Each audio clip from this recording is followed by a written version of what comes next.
Hello everyone, once again welcome back to trendy talks. मैं हूं वकार, आप सभी का यार। दोस्तों, लास्ट वीडियो में हमने शेयर किया था कुछ ऐसे वर्कआउट्स जो हमारे मॉर्निंग रूटीन में हम शामिल कर सकते हैं, जिसके साथ पूरे दिन हम बड़े फुर्ती के साथ और काफ़ी एनर्जी के साथ अपने सारे एक्टिविटीज़ को प्ले कर सकते हैं।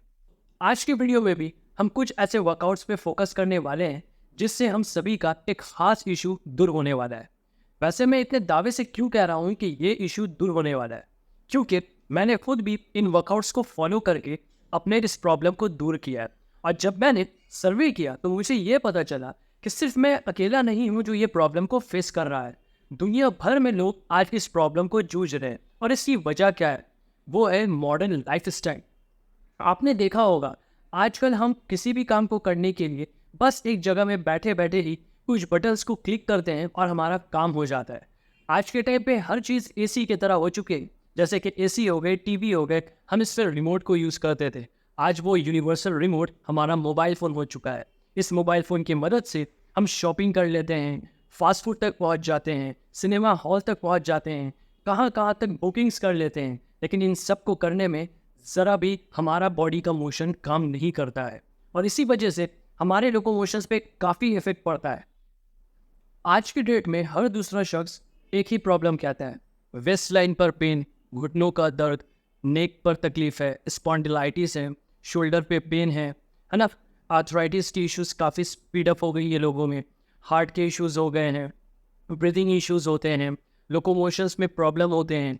थोड़ा अगर दौड़ लिया तो यहाँ दर्द वहाँ दर्द, मसल स्ट्रेन, मसल क्रैम्प। ये क्यों हो रहा है? क्योंकि हमारे लाइफ में हमने लोकोमोशंस बिल्कुल ज़ीरो करके रख दिया है। हम मॉडर्न होने के चक्कर में अपने आप के साथ खिलवाड़ कर गए। हर काम चाहते हैं जस्ट एक बटन के क्लिक पर हो जाए, और अब तो बटन भी नहीं, सिर्फ सेंसर और इम्पल्स के थ्रू काम होने लगा है। इससे शायद हम कहीं ना कहीं मॉडर्न तो हो रहे हैं, लेकिन अपने सेहत के साथ काफ़ी खिलवाड़ कर रहे हैं। आज के वीडियो में आप लोगों के साथ मैं कुछ ऐसे वर्कआउट्स शेयर करूंगा जो खुद मैंने एक्सपीरियंस किया है इन कुछ दिनों में, कि मेरा भी लाइफ स्टाइल कहीं ना कहीं मॉडर्नाइज होने के चक्कर में ख़राब हो चुका था। अब मैं कोशिश करता हूँ कि सिर्फ ये वर्कआउट्स ही नहीं, बल्कि जितना अपना काम मैं लोकोमोट करके कर सकूँ, मैनुअली कर सकूँ, जिससे सेहत पर असर ना पड़े और लाइफ अच्छी चले। तो चलिए वीडियो को आगे शुरू करते हैं। अब हम स्टार्ट करने वाले हैं अपना पहला वर्कआउट, जिसे कहते हैं एब्डोमिनल क्रंच। लेकिन इसे शुरू करने से पहले कुछ बेसिक्स बताता चलूं कि हर वर्कआउट का 3 सेट्स होंगे और 12 to 15 रिपीटेशंस होंगे, आपके स्टेमिना और आपके एनर्जी के बेसिस पे। अगर आप बहुत अच्छे से कर सकते हो, एडवांस हो, तो 15 कर लेना, और अगर आप स्टार्ट कर रहे हो तो आप 10 to 12 कर सकते हो। तो दोस्तों, ये है हमारा पहला वर्कआउट, एब्डोमिनल क्रंच। इसमें फ्लोर के साथ बॉडी को स्ट्रेट अलाइन करें, हाथों को 90 डिग्री पे रखें थ्रू आउट द वर्कआउट। जब बॉडी फोल्ड करें तो सांसों को अंदर लें, जब बॉडी को रिलीज़ करें तो सांसों को भी रिलीज़ करें। कोर पे फोकस रखें और रिपीटेशन मेंटेन करें। तो दोस्तों, ये था एब्डोमिनल क्रंच जिसे आपने देखा। याद रहे, एब्डोमिनल क्रंच में बेसिक लेवल पे ये गलती होती है कि अपने ब्रीदिंग ऑर्डर को हम फेल कर जाते हैं। हम मिस कर जाते हैं कि किस पॉइंट पे हम ब्रीदिंग मैक्सिमम करें और किस पॉइंट पे ब्रीथ को होल्ड करें। इस पॉइंट को हमेशा याद रखें। इसके अलावा आपके जब कोर पे बर्निंग होने लगे तो उससे घबराए नहीं, क्योंकि वही मेन पॉइंट है जहाँ पर आपके मसल्स जो है वर्क करना शुरू कर रहे हैं। अब अक्सर हम गलती करते हैं कि एब्डोमिनल क्रंच में हम जैसे ही मसल्स को रेगुलेट करते हैं, मसल में बर्निंग शुरू होती है, हमें लगता है कि अब पेन बढ़ रहा है, पता नहीं हमारे साथ क्या हो रहा है। बहुत से लोग ये बताते हैं कि क्रंचिंग करते समय उनके मसल्स पे क्रैम्प आता है। उससे घबराने की कोई ज़रूरत नहीं है। स्टार्टिंग के टाइम में थोड़े से साथ में एक एक सिप करके आप पानी भी पी सकते हैं, जिससे आपका हाइड्रेशन भी होता रहे। अक्सर क्रैम्प इस वजह से भी होता है कि बॉडी में, मसल्स में पानी की काफ़ी कमी होती है। डिहाइड्रेशन की वजह से वर्कआउट करते समय क्रैम्प्स कहीं भी आ सकता है। तो याद रखें कि जब आप वर्कआउट शुरू कर रहे हैं तो आप अपने हाइड्रेशन लेवल को भी एक ऑप्टिमम सेट पे तो ज़रूर रखें। चलिए वीडियो में आगे हम देखेंगे रशियन ट्विस्ट। इस वर्कआउट को कहते हैं रशियन ट्विस्ट, जिसमें एंकल और हिप के सपोर्ट पे लोअर बॉडी स्टैटिक रहेगा और अपर बॉडी वेस्ट मसल के साथ ट्विस्ट करेगा। ट्विस्ट में रिपीटेशन ज़्यादा रखें और स्टिफनेस अवॉइड करें। तो दोस्तों, अभी हमने देखा रशियन ट्विस्ट को, जिसमें हमने फोकस किया अपने वेस्ट लाइन के मसल को और देखा कि किस तरह अपने बैकबोन को स्ट्रेट रखना है, बहुत ज़्यादा प्रेशर नहीं देना है कमर पे और आसानी से बॉडी को फ्लेक्स करना है। मेरा पर्सनल एडवाइस ये रहेगा कि जिस तरह एब्डोमिनल क्रंच को हमने 12 to 15 रेपिटेशंस पे किया था, रशियन ट्विस्ट उससे काफ़ी आसान है और काफ़ी मज़ा भी आता है करने को। एक प्लेफुल एक्टिविटी लगता है। मेरे केस में तो मैं यही कहूँगा कि मुझे काफ़ी प्लेफुल लगता है। इसलिए मैं अक्सर क्या करता हूँ कि जब रशियन ट्विस्ट करता हूँ, इसे 16 रेपिटेशंस, 20 रेपिटेशंस और 3 to 5 सेट्स कर लेता हूँ, क्योंकि मुझे इससे अपने वेस्ट मसल को फ्री करने में और उसमें जो स्ट्रेस पड़े होते हैं उसे दूर करने में काफ़ी मदद मिलती है। वीडियो में आगे देखेंगे हम प्लैंक को। मैं बताता चलूँ कि हमारे बहुत से व्यूवर्स के लिए प्लैंक काफ़ी टफ होगा, बट ट्रस्ट मी, आप जब एब्डोमिनल क्रंच करते हो, रशियन ट्विस्ट करते हो, तो आपके मसल्स काफ़ी फ्री और काफ़ी फ्लेक्सिबल हो जाते हैं। उसे इंटैक्ट करने पे और उसके कोर और स्ट्रेंथ को बढ़ाने में प्लैंक की काफ़ी ज़रूरत पड़ती है। पहले 2 वर्कआउट के बाद अब बारी है पहले कंसंट्रेशन की, जो हम प्लैंक की मदद से करेंगे। प्लैंक करने के लिए सपोर्ट हम हाथ और टो का लेंगे और कोर मसल को स्टैटिक रखेंगे बर्निंग फील करने तक। वेल दोस्तों, सक्सेसफुली हमने हमारा थर्ड वर्कआउट भी कंप्लीट किया, दैट इज़ प्लैंक। वेल, बहुत लोग इस बात की शायद अब कंप्लेन करेंगे कि यार प्लैंक क्या मुसीबत है, अक्सर सुना है देखा है, लेकिन करने में काफ़ी हालत ख़राब होती है। एक बात याद रखें कि जितना अब तक बताया और जितना आप लोगों ने खुद भी देखा होगा, वो सारे वर्कआउट्स ज़रूर है, लेकिन प्लैंक एक वर्कआउट ही नहीं, साथ में ये एक कंसंट्रेशन भी है। आपको सुनकर और एक्सपीरियंस करके हैरानी होगी, और शायद अगर आपने प्लैंक किया तो आपने फोकस किया होगा कि प्लैंक को सिर्फ और सिर्फ बॉडी के स्टेमिना और स्ट्रेंथ की डिपेंडेंसी नहीं चाहिए। प्लैंक उन लोगों के लिए पॉसिबल होता है जो अपने इंस्टिंक्ट पे बिलीव करते हैं, कंसंट्रेशन को हाई रखते हैं और पेशेंस रखते हैं। प्लैंक की मदद से आप अपने बाकी वर्कआउट्स से भी concentration level, repetitions level, sets सारा कुछ बढ़ा सकते हैं। अब देखते हैं हमारा फोर्थ वर्कआउट। इस वर्कआउट को कहते हैं बर्ड ब्रिज, जिसमें हेड टू टो ग्राउंड पे स्टैटिक रहेगा और फिर धीरे धीरे वेस्ट को अपलिफ्ट करेंगे। जब हम लिफ्ट करेंगे तो सांसें लेंगे, जब रिलीज़ करेंगे तो सांसों को भी रिलीज़ करेंगे। रेपिटेशन मैक्सिमम रख सकते हैं, जितना करेंगे उतना ही टेंशन रिलीज़ होगा बॉडी से।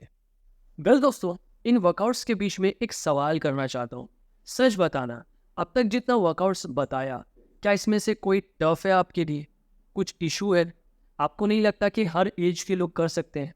जी हाँ, यही तो मैं शेयर करना चाहता हूँ। इन वर्कआउट्स को जब मैंने किया तो मैं ये वीडियो बनाने के लिए काफ़ी मोटिवेट हुआ, और मैंने इस वीडियो को बनाने का सबसे पहला फोकस यही रखा कि एक ऐसा वर्कआउट सेट लेकर आता हूँ जो लोग आसानी से कर सकते हैं, चाहे वो किसी भी एज के हो। उनके बोन्स में, उनके माइंड पे ज़रा भी स्ट्रेस नहीं पड़ेगा। अब जो आपने किया, that is bird bridge, that was the fourth workout of our workout set. आप बताओ, क्या इसमें कुछ टफनेस था? ऐसा नहीं लगता है कि रशियन ट्विस्ट के बाद जो इजी लगा वो था बर्ड ब्रिज? हाँ, मानता हूँ प्लैंक थोड़ा टफ था, लेकिन abdominal crunch, Russian twist, Planck को हटा दो, एक साइड कर दो, ये हो गई बर्ड ब्रिज। इसमें ज़रा भी तकलीफ था, पर हाँ, वर्कआउट करने में मज़ा आया होगा। आपके कोर पे फोकस था, बेस्ट लाइन पे फोकस था, जिसकी मैंने स्टार्टिंग में बात की थी कि जिस चीज़ का इशू है, वर्कआउट ऐसा ही करें कि फोकस बॉडी का और माइंड का वहीं पे जाए। अक्सर वर्कआउट में हम यही गलती करते हैं कि कुछ भी वर्कआउट को उठा लेते हैं करने के लिए और सोचते हैं कि बॉडी को डेवलप करने में आसानी होगी, लेकिन हम ये नहीं सोचते कि जिस पोर्शन को डेवलप करने का हम सोच रहे हैं, क्या हमने वर्कआउट वैसा ही चूज़ किया है या नहीं। चलिए वीडियो में आगे देखते हैं कि क्या और वर्कआउट हम अपने कोर और अपने वेस्ट लाइन को ठीक करने के लिए कर सकते हैं। इस वर्कआउट को कहते हैं क्रॉसओवर क्रंच। इसके मैकेनिज्म नॉर्मल एब्डोमिनल क्रंच से थोड़े डिफरेंट होते हैं, क्योंकि इसे हम नाम दिए हैं क्रॉसओवर, इसलिए इसमें राइट एल्बो का लेफ्ट नी के साथ और राइट नी का लेफ्ट एल्बो के साथ अलाइनमेंट होता है। ब्रीदिंग ऑर्डर बिल्कुल सेम होता है, और याद रखें फोकस कोर के साथ साथ अपने हेड एंड फुट का भी रखें। अक्सर गलती होती है कि सर को ज़ोर से पकड़ लेने से नेक पे इंजरी आ सकती है। क्रॉसओवर क्रंच थोड़ा डिफिकल्ट है, लेकिन स्टेजेस जैसे जैसे बढ़ेंगे डिफिकल्टीज तो बढ़ेगी, और डिफिकल्टीज तभी आसान होंगे जब आप उस पर इंटरेस्ट लोगे और उसके की पॉइंट को ढूंढोगे कि ये आसान कैसे हो सकता है।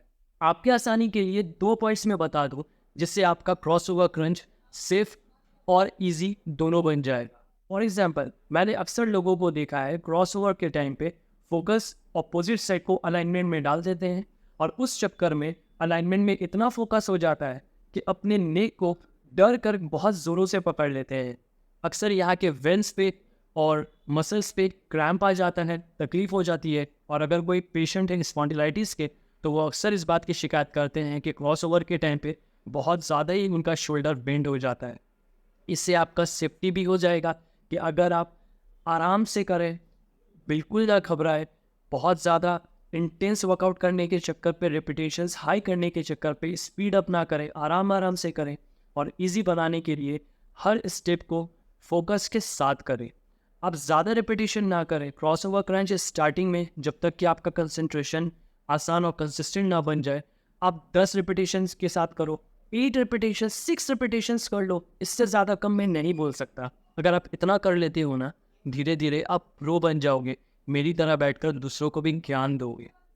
चलो देखते हैं दूसरा वर्कआउट। इस वर्कआउट को कहते हैं साइड ब्रिज, जो एक बार राइट साइड के बॉडी पे और दूसरे बार लेफ्ट साइड के बॉडी पे करना है। बॉडी को सपोर्ट देंगे अपने हाथ से और अपने टो से। आप देख सकते हैं कि किस तरीके से वेस्ट लाइन को धीरे धीरे झुकाना है और उठाना है। इस साइड से भी ऑर्डर को देख लें कि एक हाथ से सपोर्ट ज़मीन पे और दूसरे हाथ से कमर पे, और धीरे धीरे ब्रिज फॉर्मेशन करना है। यार प्लीज़ मुझे माफ़ करना, मैं मानता हूँ कि ये भी थोड़ा टफ लग रहा था, लेकिन आपको ही फ़ायदा होगा। अगर आप डॉक्टर के पीछे पैसा खर्च करना चाहते हो, 10,000, 11,000, सुनता हूँ लोगों से मैं, यार बहुत पैसा लगता है डॉक्टर्स के पास जाकर, तो फिर इसका हल कहाँ से लाएं? कुछ नेचुरल कर लो ना। आपके पास फ्री ऑफ कॉस्ट आपके बॉडी में ही सुझाव रखा है, पर आप करने को तैयार नहीं हो। इतना लेजी हो गए हो, इस पे भी सवाल करते हो। आई होप जो अच्छे लोग हैं वो लोग सवाल नहीं करेंगे, वो लोग मेहनत करेंगे। यही वजह है कि अगले वर्कआउट पे एफर्ट्स को और बढ़ाया और साइड ब्रिजेस को मैंने डाला। साइड ब्रिज जब मैंने पहली बार किया था, मुझे तो थोड़ा यूनिक लगा। मैं सोचा कि यार इतना एफर्ट्स देते देते बेसिक से एडवांस पे किया, ये भी क्यों ना करो। अक्सर हमारे घरों पे हमारे माओं को या फिर हमारे भाई बहनों में कोई मोटू छोटू से हैं, उन्हें काफ़ी तकलीफ होती है साइडवेज पे टर्न लेना और झुकने पर। उनके लिए बहुत अच्छा वर्कआउट है, अगर वो करें इससे बर्निंग सेंसेशन बहुत जल्दी होगी और पूरा आप फील करोगे कि किस तरीके से मसल्स के बीच से आपके फैट कम होते हुए दिखेंगे। इस वर्कआउट को कहते हैं पुशअप रोटेशन, जो कि मिक्सचर होता है दो वर्कआउट का, जिसे आगे हम एक्सप्लेन करेंगे। फिलहाल आप मैकेनिज्म को देखें कि पहले पुशअप करना है, बॉडी को स्टैटिक करना है और एक साइड रोटेशन देना है। पूरे सपोर्ट लेने हैं टो से और उस हाथ को जो रोटेट करते समय ज़मीन पे हो। याद रखें कि ब्रीदिंग ऑर्डर मेंटेन करें। तो दोस्तों, ये वर्कआउट मेरे वर्कआउट सेट का सबसे क्रूशियल वर्कआउट था, जिसे कहते हैं पुशअप रोटेशन। अगर आपने फोकस किया हो तो पुशअप रोटेशन दो वर्कआउट्स को मिलाकर बनता है। पहला जिसमें हमने पुशअप किया, वो बिल्कुल दिखता है प्लैंक की तरह। दूसरा जब हमने रोटेशन दिया और बॉडी को होल्ड किया रोटेशन पे, तो वो बिल्कुल मिलता है साइड ब्रिज की तरह। जी हाँ, इस वर्कआउट को करने का मतलब है कि एक एक्टिविटी जिसमें हम बॉडी को यूज़ करते हैं, लोकोमोट करते हैं और सडन बॉडी को एक पोस्चर पे होल्ड करते हैं, उस वक्त हमारे मसल्स को चाहिए हमारे बॉडी के पोस्चर को मेंटेन करना और एक इंटैक्ट सपोर्ट देना, स्ट्रेंथ देना। इसलिए हमने अपने इस वर्कआउट का सबसे क्रूशियल पार्ट जो है, यानी कि सबसे एंड पर रखा, जिसे कहते हैं पुशअप रोटेशन। अरे अरे ज़रा ठहरो, वर्कआउट एंड हुआ है लेकिन कंसंट्रेशंस बाकी है। जी हाँ, अब ये कंसंट्रेशन क्या होता है आप ज़रूर पूछोगे, तो चलो पहले इसके भी बेसिक्स को समझ लेते हैं। याद रखना, वर्कआउट कभी कंप्लीट नहीं होती 3 चीज़ों के बिना। सबसे पहले कार्डियो, दूसरी चीज़ वर्कआउट, तीसरी चीज़ जो अक्सर लोग भूल जाते हैं और ट्रेनर्स भी नहीं बताते हैं, उसे कहते हैं कंसंट्रेशन। वर्कआउट के एंड में कंसंट्रेशन उतना ही इम्पॉर्टेंट है जितना वर्कआउट से पहले कार्डियो करना। तो चलो इस वर्कआउट के एंड में 2 कंसंट्रेशंस मैं आपको गिफ्ट करता हूँ। अगर आप इसे कर लेते हो तो हर वर्कआउट के बाद ज़रूर बताना कि फील कैसा होता है। इस कंसंट्रेशन को कहते हैं कोबरा स्ट्रेच, जिसमें हाथों के बल में पूरे बॉडी को स्ट्रेच करना है up to toe, breathing order को मेंटेन करते हुए। नेक्स्ट हम देखेंगे दूसरा कंसंट्रेशन, जिसको कहते हैं स्पाइन और साइड लंबर ट्विस्ट। इस कंसंट्रेशन के मैकेनिज्म को समझते हैं। सबसे पहले हाथों को राइट एंगल पे स्ट्रेच करेंगे और लोअर हिप के साथ पाँव को सीधे रखेंगे। अपर हिप वाले पाँव को अपने बेंड करेंगे और उसे अपने सामने वाले हाथ से पकड़कर कंट्रोल करेंगे। स्ट्रेच को थोड़ा टाइम देंगे और फील करेंगे हिप पे एक स्ट्रेच को।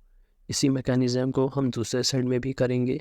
यहाँ पर अपने लेफ़्ट हैंड को स्ट्रेच करेंगे, लोअर हिप को फिर से स्ट्रेट रखेंगे और अपर हिप को पाँव के साथ बेंड करेंगे। तो दोस्तों, आपने देखा मेरा 2 favourite concentrations, cobra stretch and side lumbar twist.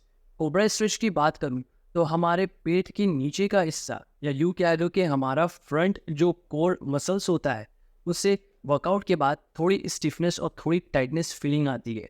उसे दूर करने के लिए और ब्रीथ इनहेल करने के साथ साथ उसे रिलैक्सेशन पहुंचाने का बहुत अच्छा तरीका है कोबरा स्ट्रेच। उसके बाद आता है साइड लंबर ट्विस्ट। हमने साइड लंबर ट्विस्ट आखिर क्यों किया? आपने देखा होगा कि वर्कआउट में फ्रंट मसल्स के साथ साथ हमारे साइड मसल्स पे भी हमने काफ़ी फोकस किया, काफ़ी वर्कआउट्स किए, तो ऑब्वियस है कि उसके साथ भी स्टिफनेस साइड मसल्स में आए होंगे। तो उस स्टिफनेस को ही दूर करने के लिए हमने साइड लंबर ट्विस्ट को किया। वेल, आई होप कि जब आप इन सारे वर्कआउट्स को और कंसंट्रेशंस को प्रैक्टिस करोगे तो आपको भी जल्द ही फ़ायदा पहुंचेगा, ठीक उसी तरह जिस तरह मुझे फ़ायदा पहुंचा। अपने रिव्यूज़ ज़रूर हमारे कमेंट बॉक्स में शेयर करना। वीडियो पसंद आए हो तो हमारे चैनल को सब्सक्राइब करना, वीडियो को शेयर करना, लाइक एंड कमेंट ज़रूर करना, और हाँ, बेल आइकन को दबाना ना भूलें। तब तक के लिए हमारा वेट करें अगले वीडियो का। मिलते हैं बहुत जल्द। जय हिंद।